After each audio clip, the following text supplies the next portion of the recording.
ओल्या नारळाचं सारण बनवण्यासाठी मी माझी घरातली ही किसणी घेतली आहे, जी एकदम बारीक आहे. तिचा वापर मी करत आहे. तुमच्याकडे जर खवायचं किसणी नसेल तर घरातल्या या किसणीने केलं तरी चालतं. त्याने मग तुम्हाला हे असं छानसं बारीक मिळतं. बघू शका किती बारीक आहे. परतून हे आणखी मऊ होतं.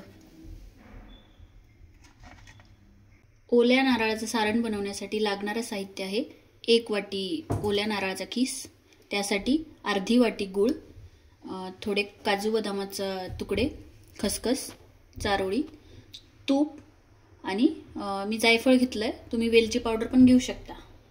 ओल्या नारळाचं सारण बनवताना नेहमी लक्षात ठेवायचं 1 वाटी जर नारळाचा किस असेल तर अर्धी वाटी गूळ घ्यायचं. बनवण्यासाठी मी 1 चमचा तूप घालते पॅन मध्ये. ते थोडं वितळलं की त्यात खसखस घालायची.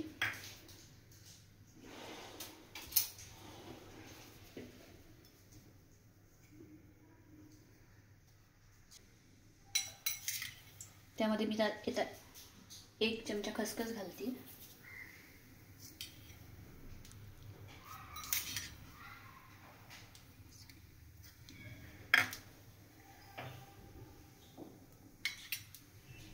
खसखस थोडी फुलली की आपण त्यात खोबरं घालून घेऊ.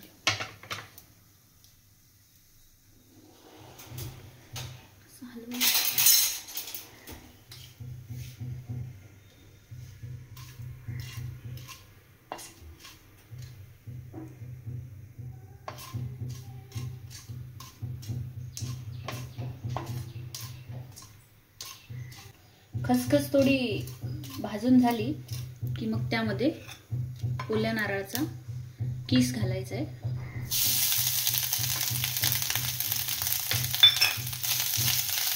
आणि तो चांगला परतून घ्यायचा आहे. त्यातला ओलसरपणा कमी झाला पाहिजे.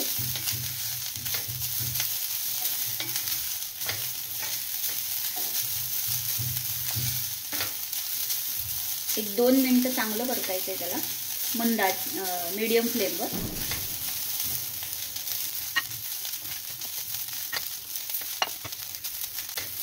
तुपामुळे छान वास येत आहे.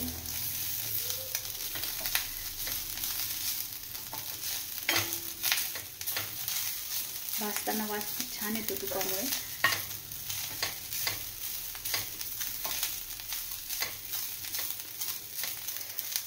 खोबरं तुपात चांगलं भाजलं की तुम्हाला दिसत असेल हे असं मोकळं मोकळं छान होतंय. यातलं मॉइश्चर कमी झालंय, ओलेपणा. तर आता त्याच्यात आपण हा अर्धी वाटी गूळ घालून घेणार आहोत.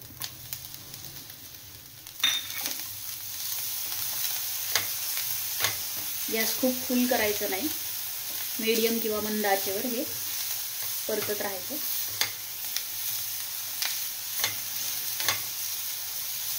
यात आपले 1 चमचा चारोळी मी यात घालत आहे. आणि आपण जे काजू बदामाचे तुकडे घेतले होते ते पण टाकून घेऊ.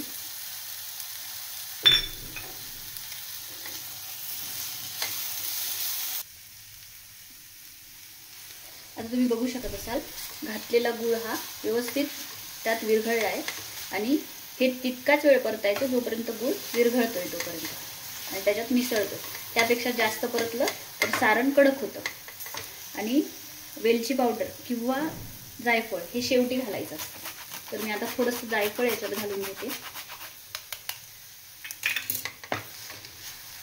आधी घातलं ना त्यातला वास तेवढा राहत नाही, टिकत नाही. त्याच्यामुळे शेवटी घालायचं जायफळ किंवा वेलची पावडर. आता मी गॅस बंद करते.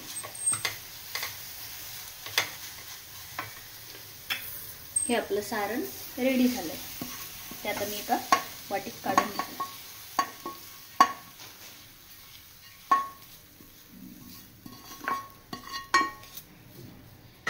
खूप वेळ परतायचं नाही, नाहीतर ते चिक्की सारखं कडक होतं. गूळ वितळला की बंद करायचं.